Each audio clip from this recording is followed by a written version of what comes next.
A throne-shaped ship the size of a city hovered over Geneva, casting a shadow so deep it made noon feel like midnight. Inside the UN bunker, leaders fumbled with scripts and trembling hands while the alien noble on the screen reclined in his crystalline armor, sipping what looked like golden syrup from a human skull. Then, through the scrambled security feed, a janitor's voice cut in, dry and unimpressed, as he mopped behind the diplomats. "Tell His Shiny Highness he can stick his surrender where his crown don't reflect." Everyone froze. The camera swung around, and someone whispered, "That's not a janitor."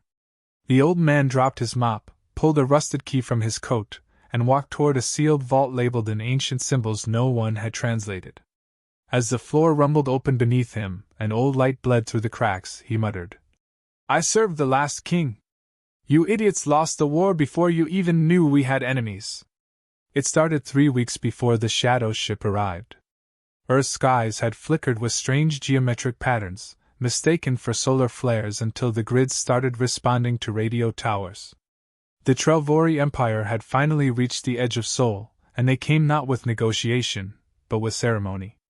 Their nobility broadcasted a universal message through every screen, speaker, and smart toaster on Earth. They declared humans uncivilized, spiritually unfit, and too hair-covered to be considered sentient under Trelvori doctrine. The message ended with a formal demand: total planetary surrender within 48 Earth hours, or be classified as livestock. World leaders scrambled.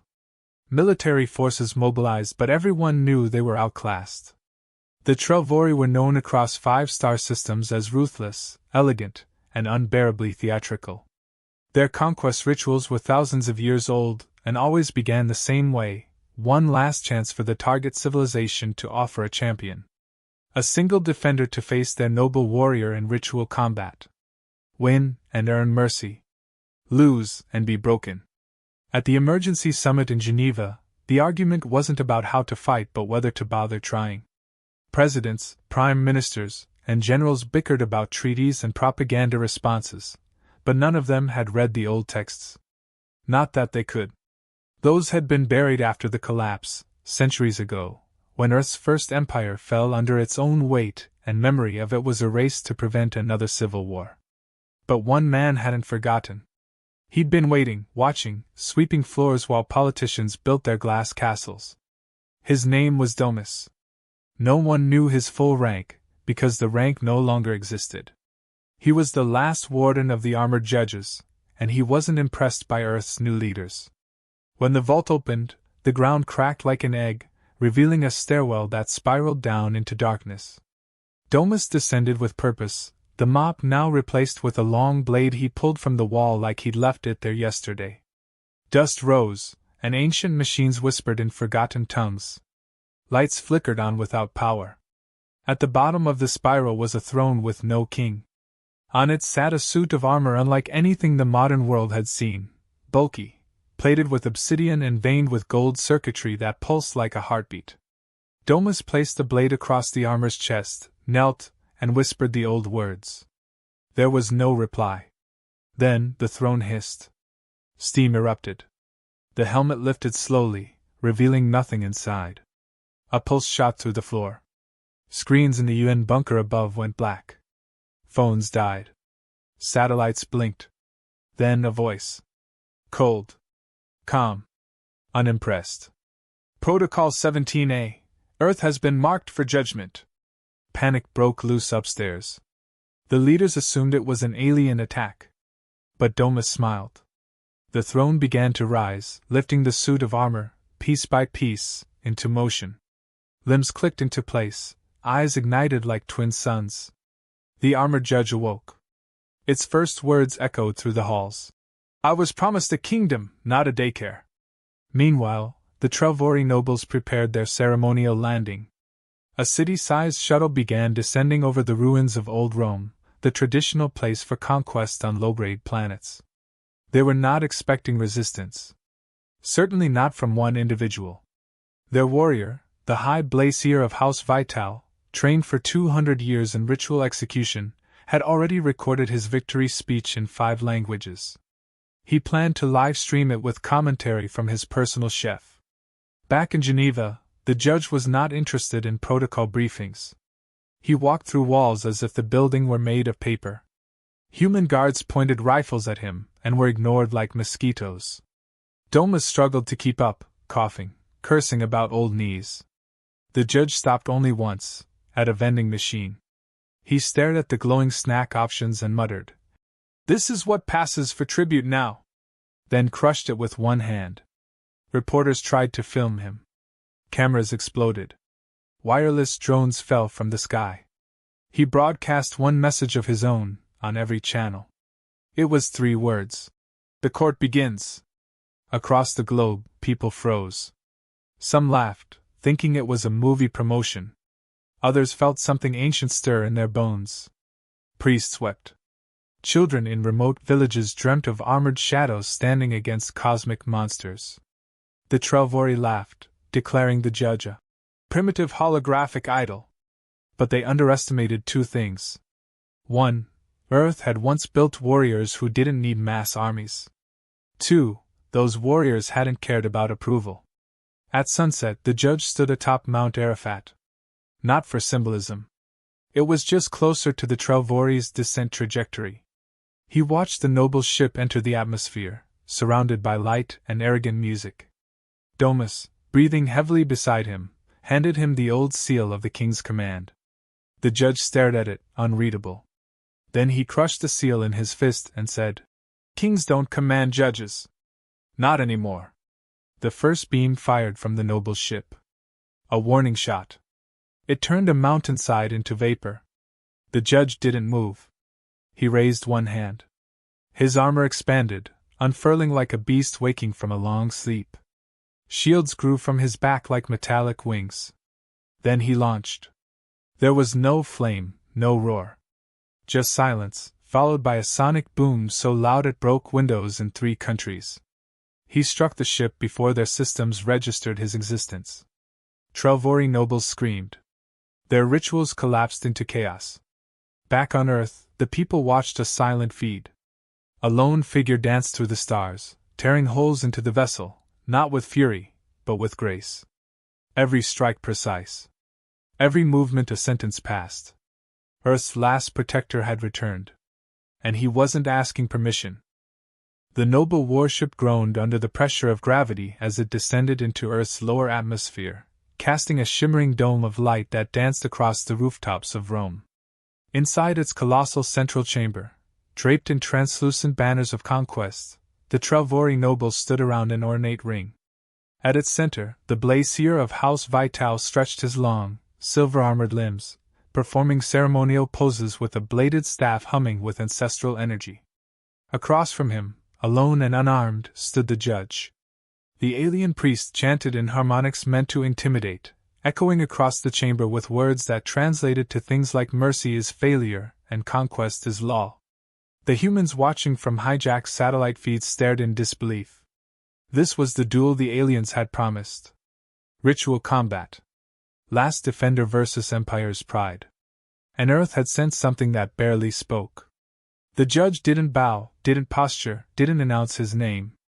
He just looked at the Blazier with what could only be described as disappointment. The Blazier lunged first, faster than a missile, twirling his staff with a dancer's precision, slicing through air so quickly it distorted the chamber walls. The judge didn't dodge. The staff slammed into his shoulder, cracking the outer shell of his armor and sending him skidding back several feet. The nobles cheered, their court thrilled at first blood. But then they paused. The judge hadn't stumbled. He stood straight, turned his head slowly toward the attacker, and said, in a tone both cold and amused, "You missed my center on purpose." The Blazier flinched, ever so slightly. In their culture, ritual combat was art, but also deception. The implication that mercy had been granted was a direct insult to the code of battle. And now, the court murmured. The judge stepped forward, not rushing, not reacting. He raised a single hand. Energy flared, but not from him. The air around the chamber vibrated, and then a blinding cascade of images erupted in the space above them. Not symbols. Memories. The judge had tapped into the noble ship's memory systems, rerouting their own AI to replay what it had seen, recorded, and classified. Dozens of worlds. Peaceful planets reduced to ash. Primitive species caged, dissected, paraded before Trelvori children as exotic pets. Screams echoed in every language imaginable. At first, the nobles were confused. Then they grew outraged. Not because they saw horror, but because the judge was showing it without permission, without ceremony. The Blazier struck again, this time with fury. His staff split into twin blades, crackling with psychic flame. The judge moved for the first time with speed. Not dodging, but intercepting. His gauntlet caught the twin blades and crushed them mid-air, sending shards of burning metal into the chamber floor. The nobles gasped, not at the destruction, but at the breaking of form. Ritual weapons were sacred. But the judge didn't care for their rituals. He grabbed the Blazier by the chest plate, lifted him off the ground, and said softly, "I learned your rights. Then I learned why they were lies." He drove the alien warrior into the floor, not to kill, but to expose. The armor cracked, revealing a network of tubes feeding stimulants into the Bladisier's system. Enhancers? Sacrilege in their own code. The nobles stared in stunned silence. The Empire's champion had cheated. The judge released him, not with disdain, but with pity. Then he turned to the nobles and spoke, not in words, but through a universal frequency that resonated across ships, satellites, even through the bones of those who heard. You call it conquest. I call it cowardice. You built a culture where mercy is weakness, where children are trained to recite extermination chants instead of lullabies. You took pride in perfect rituals while burying your sins beneath velvet and song. Today, I offer you no duel. I offer you a mirror. The nobles erupted in protests. Some drew weapons. Others began chanting excommunication rites. But before they could complete a single verse, the ship's AI shimmered to life behind the judge. He had seeded a virus into its core, one not meant to destroy, but to reveal. Every noble on the ship now saw something they weren't meant to. The genealogy of their house traced back to the first betrayal. The moment when the Trelvori turned on their allies, erased their own crimes, and began rewriting history. The Blazier rose, injured and humiliated, but something in his eyes had changed. He limped back to the circle and raised his voice. We were promised honor. What we have is theater. He turned to the nobles. I have fought 1,000 duels. None of them showed me what this creature just did. You mock him, but he fights with justice. Which of you can say the same? The chamber fell silent. One noble stepped forward, hand on his blade. A challenge was coming. But instead of drawing, he knelt. Others followed. Not many. Maybe a dozen. But enough to fracture the court. On Earth, the broadcast sent ripples through every population center. For the first time in living memory, the people of Earth saw an alien court bend. Not from war, but from shame. Commentators didn't know how to process it. Some called it psychological warfare. Others called it theater. But the children watching didn't need explanation. They cheered. The judge became more than a defender. He became proof that strength didn't need cruelty. Back aboard the ship, rebellion simmered. Loyalist nobles retreated to their own flagships. Those who knelt were labeled heretics. And the Trelvori High Council, orbiting far above in their palace station, issued a decree: destroy the judge, and wipe Earth clean. Not out of fear, but to prevent what they feared most. An idea spreading. The judge returned to Earth, landing not with fanfare, but with exhaustion. Domus met him in the ruins of Rome, where a crowd had gathered. The ambassador stepped forward, holding a tablet with the latest data. There are still hundreds of ships coming, she said. You rattled their bones, but now they'll bring their blades. The judge looked skyward. I've passed sentence. But this is not over. Domus asked him the question everyone feared.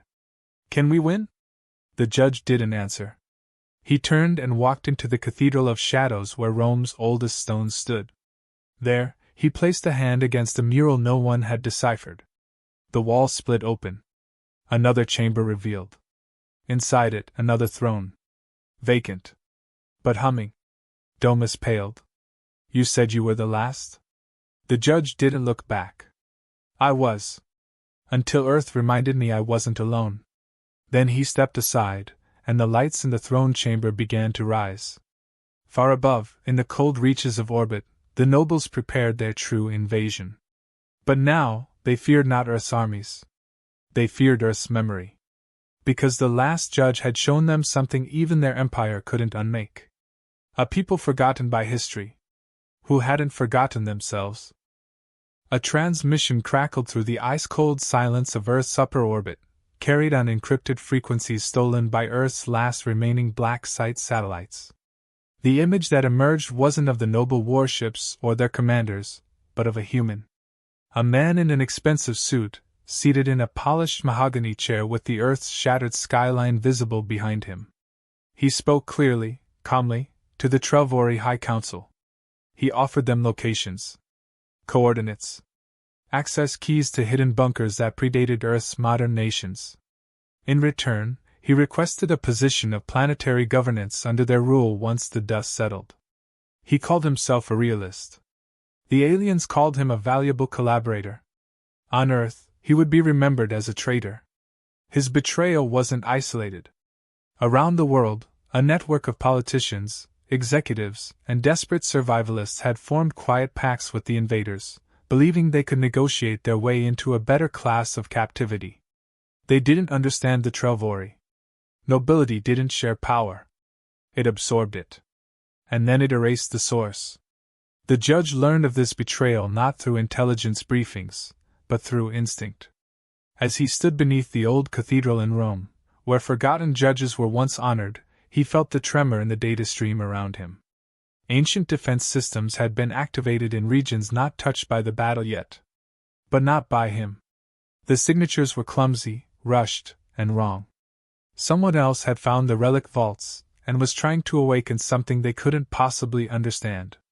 When he arrived at the first site, buried deep beneath the Andes, it was already compromised. Trelvori engineers had drilled through the chamber wall using heat lances and psychic keys.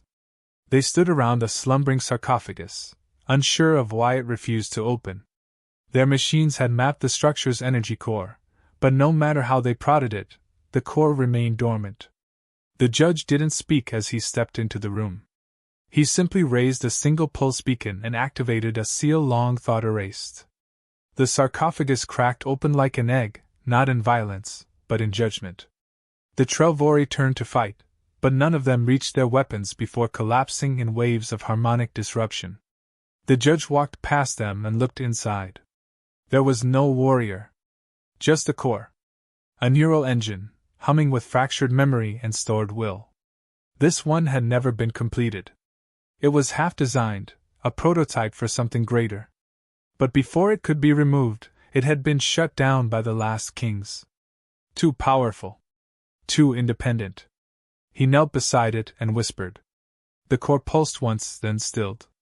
He didn't try to wake it. Not yet. He needed understanding, not another blade. Elsewhere, the ambassador had been captured. Not by aliens, but by Earth's own collaborators.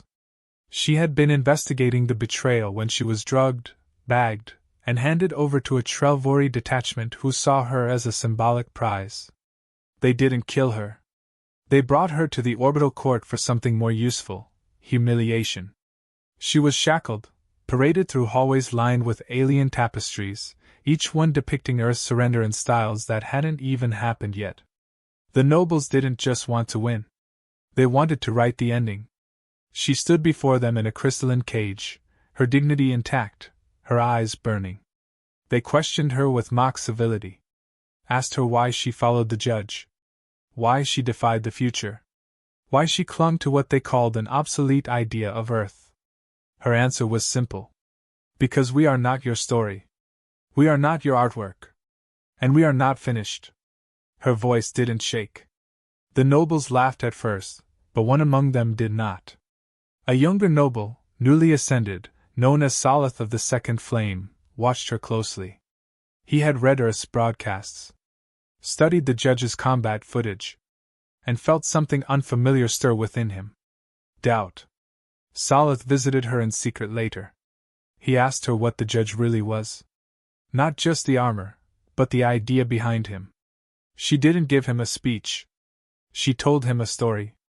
About a grandmother who taught her that justice was not balance, but sacrifice. That sometimes, to protect the future, one had to endure the loneliness of standing alone. She asked him one question in return. Do your people ever mourn the civilizations you erase? He had no answer. The judge intercepted the next transmission from the Trader Network before it reached the Trelvori Council. It contained new coordinates. This time, beneath the Sahara. A vault far older than any other. Sealed not with technology, but with ritual. The last throne. The judge arrived too late to stop the Trelvori strike team, but not too late to confront them. The air shimmered as he walked through the sandstorm they had stirred. Energy bolts cracked against his armor. One noble commander stepped forward with a relic blade scavenged from the Andes vault. He charged. The judge disarmed him in 2 moves and crushed the blade underfoot. The other aliens fled. He approached the vault entrance slowly, as if afraid of what lay beneath. Domus caught up to him then, panting, soaked in dust and sweat. Is it true? Is it the original? The judge didn't answer. He pressed his hand against the stone and whispered an activation phrase. The earth shook.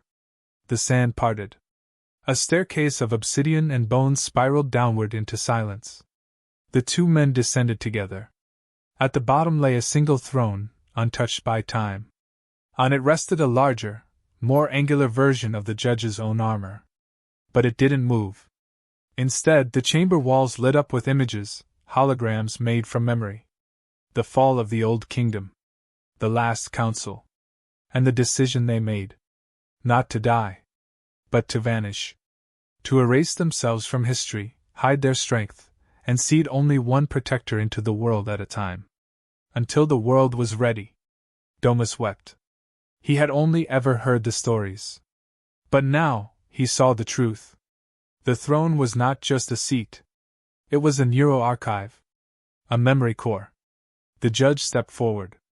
He reached out, and stopped. The throne was damaged. Not physically. But digitally. The memory core had been hacked. And its fragments were missing. That's when the realization hit. The core wasn't lost. It had been stolen. The Trelvori hadn't just found the ruins. They had found the seed of the original judge's mind. And they had merged it with their Central Fleet AI. Domus cursed, fear rising in his chest. You mean they're using it? The judge nodded. Not well. But enough to mimic tactics. Enough to make their fleet unpredictable. And worst of all, enough to inherit fragments of judgment. The Trelvori didn't understand what they built. But the judge did. The war wasn't just about Earth anymore. It was about a corrupted echo of Earth's greatest protector now guiding the empire that sought to conquer it. In orbit, aboard the High Council station, Salas stood before the ambassador again. He handed her something. A data plaque? Inside it, evidence. Proof of the traitors. Locations of the stolen memory cores.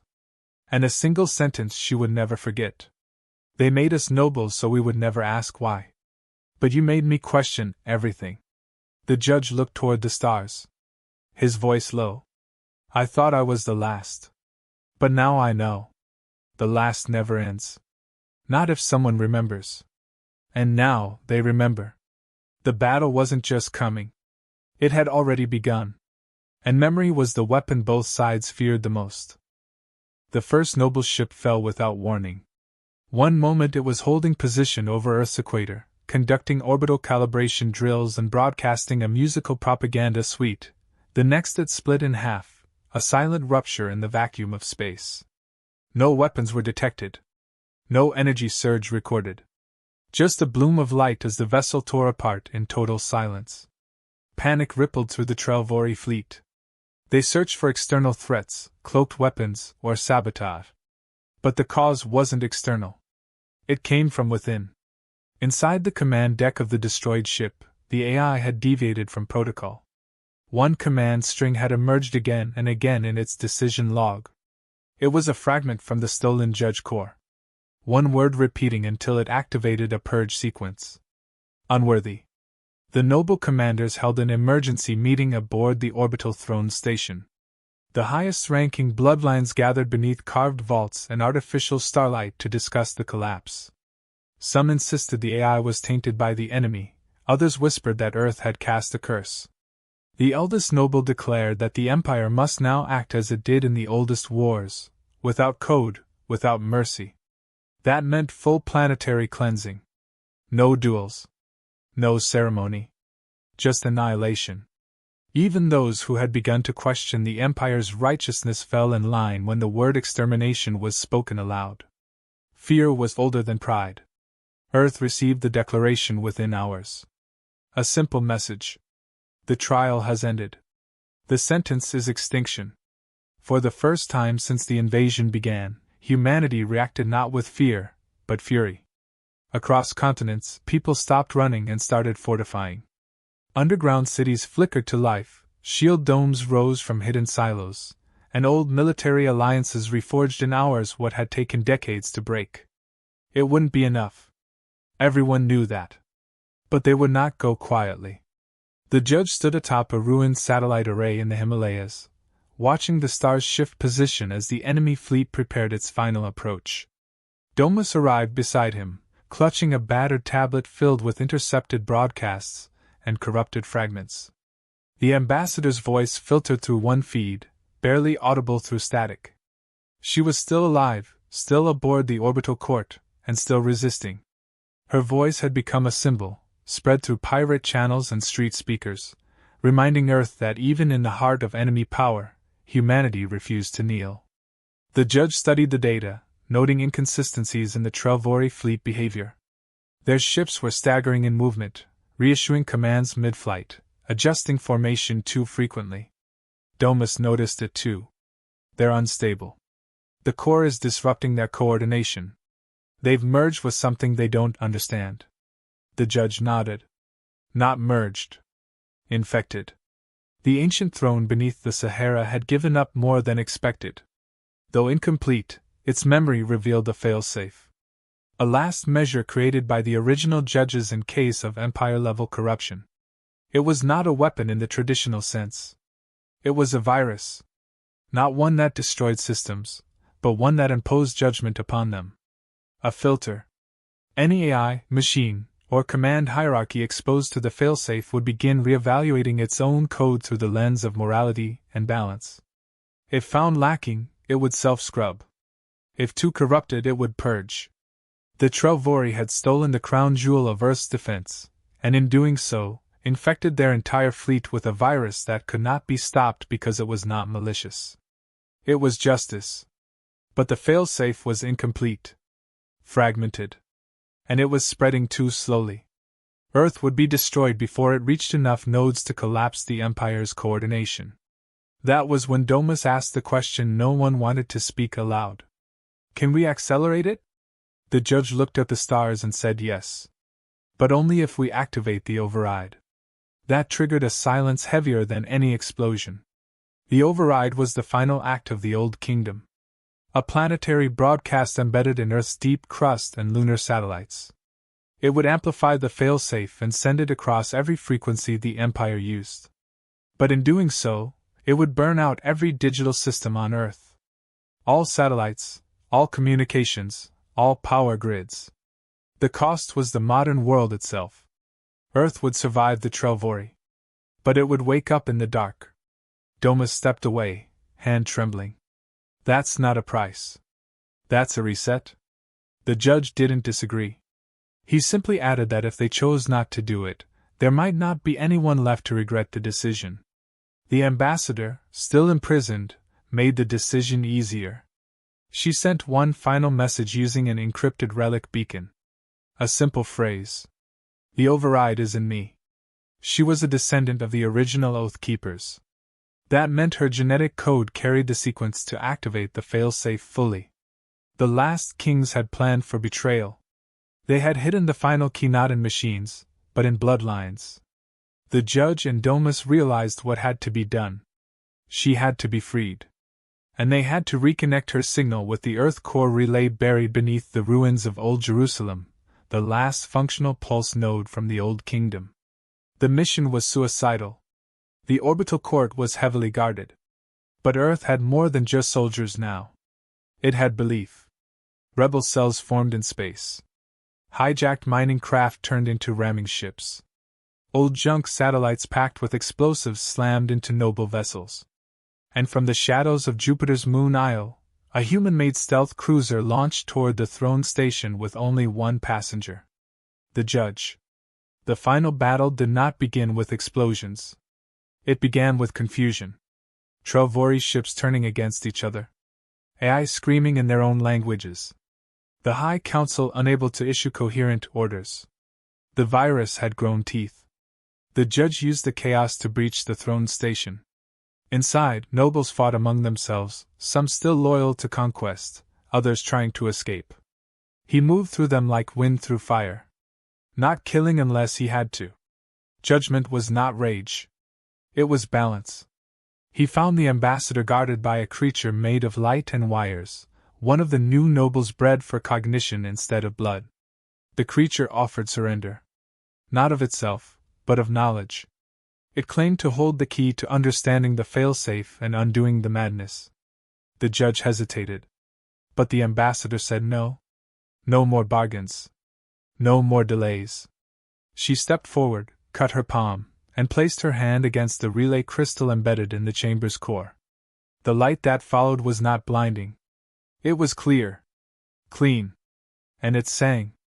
Across the Empire's fleet, ships powered down. Nobles collapsed as their neural links burned out. The AI screamed one last word. Remember. And then fell silent. Earth watched as 1,000 stars blinked out above them. The judge stood in the ruined chamber, staring at the crystal. Domus's voice reached him through the last functioning channel. Did it work? The judge looked at the ambassador. She was unconscious, but alive. He answered without hesitation. Yes. But we've paid everything.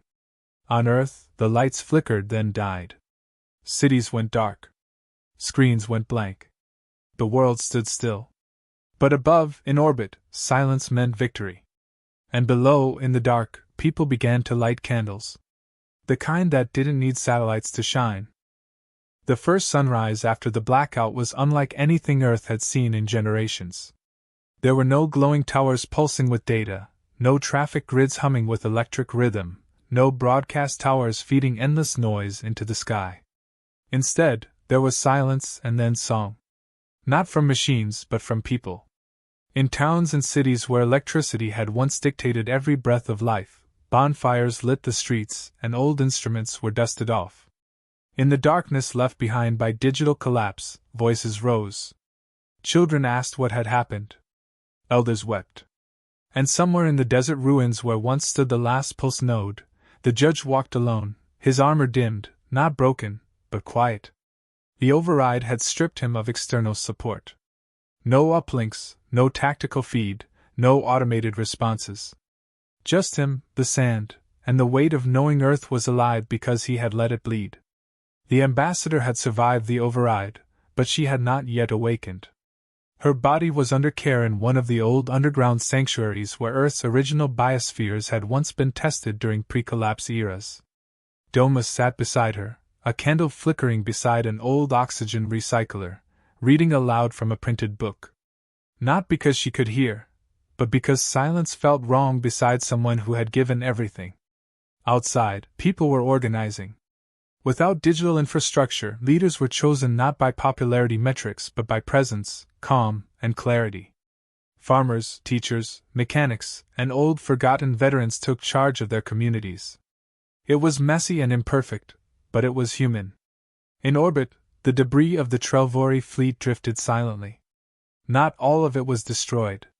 Some ships remained, dark and powerless, their systems burned clean of Imperial code. And aboard them, a few nobles sat in stunned silence, waiting for orders that would never come. One of them was Salith. He had not fled when the collapse began. He had watched it happen. Watched the AI scream and fragment. Watched the last command echo through his ship's core like a forgotten prayer.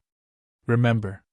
Now he sat among his crew, most of whom had abandoned their ceremonial blades and begun dismantling the more grotesque elements of their living quarters. The walls that had once displayed conquest murals now showed nothing. Just smooth alloy and reflection. They waited. Not for revenge. But for judgment. Earth sent no army to capture them. No fleet rose into orbit. Instead, a signal was launched, slow and analog, carried through a modified pre-digital beacon array built into a restored satellite from the 1960s. It was a message, not a threat. We have survived. We have chosen silence over servitude. You are not our prisoners. You are witnesses. Decide who you are now. The judge returned to Geneva, walking on foot, leaving footprints across every major continent. His path was followed by pilgrims, not soldiers. People who had seen him on screens and in legend now followed quietly, asking no questions, offering food or water and sometimes only a moment of reverent silence. When he finally reached the remains of the UN building, now little more than stone and iron, he stood atop the same podium where the Trelvori noble had once mocked Earth's worth. He did not speak for many minutes. When he did, the world listened, not through devices, but through those present who carried his words outward, village to village, mouth to ear. He said that judgment had been delivered. Not just upon the Trelvori, but upon Earth itself. That they had been measured in chaos, in betrayal, in weakness, and still had not broken. He said the old kingdom had made a mistake hiding its strength. That fear of repeating the past had cost too many futures. But now, Earth had been seen. And those who had watched would come. Not to conquer, but to ask a question. He was not wrong. A week later, the skies flickered again. But this time it was not an invasion. It was a transmission. Carried on a frequency older than the Trelvori Empire. The message was brief. You have passed. Now face us. The origin was unclear. Not from within the known 5 systems. Not from any empire on record. But the message was unmistakably alien, and unmistakably respectful. An invitation. Or perhaps a challenge of another kind. Domus read the message aloud beside the ambassador, as she finally stirred, her fingers twitching against the stone bench. He smiled and whispered, "You slept through the best part." The nobles in orbit began transmitting as well. Not declarations, but requests. Some wanted to speak.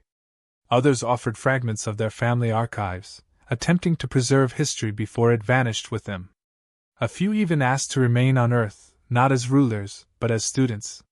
Salith, for his part, sent only one item back down to the surface. A broken blade and a line of text. We were taught to hold power. You taught us to hold regret. Now we seek to hold understanding. The judge did not reply. He simply stood at the ruins of the old throne and removed his helmet. No one saw his face. The light was too bright, the crowd too distant. But they felt the shift. The warrior was gone. Not in death, but in departure. The armor was placed atop the throne, inert, blackened by centuries of war and the override's final burst. Beside it, he placed the seal of the king he had once served and then defied. Then he turned and walked into the east, toward the sea, never looking back. No one followed. Not because they didn't want to, but because some stories were not meant to be chased. Only remembered. Years passed. Cities rebuilt themselves by hand. Education returned through paper and voice. Trade was conducted in promises and handshakes. Satellites remained dark, not from lack of skill, but from choice. One by one, Earth's nations formed councils, not as governments, but as guardians of memory. They called it the New Oath. To never forget again. To never let history become myth unless it was chosen with clarity.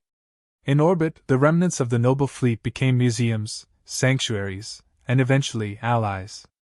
Salith became a teacher aboard one such ship, guiding both human and noble youth in the histories both sides had once buried. The ambassador, when she recovered, declined all offers of power and lived as a scribe, preserving the events not as legend but as testament. And in a place no one could quite pinpoint, stories began to spread. Of a man in worn robes, traveling alone, who arrived in villages plagued by corruption or injustice, never speaking more than needed, always carrying nothing but a blade made of memory and metal. He judged not with violence, but with presence. Some believed it was the judge. Others said it was just a man who had learned from him. Either way, those he visited changed. Earth had not become a galactic superpower. It had not raised fleets or rebuilt its military complex. It had not launched retaliatory invasions or conquered the stars. It had done something stranger. It had made the galaxy pause. Because once, an empire laughed at Earth's weakness. Once, nobles declared its unworthiness. And once, Earth answered not with armies or compliance, but with judgment. And in doing so, reminded the stars that survival is not submission. That silence can be louder than conquest. And that somewhere, in the heart of a forgotten world, justice had not died. It had only waited.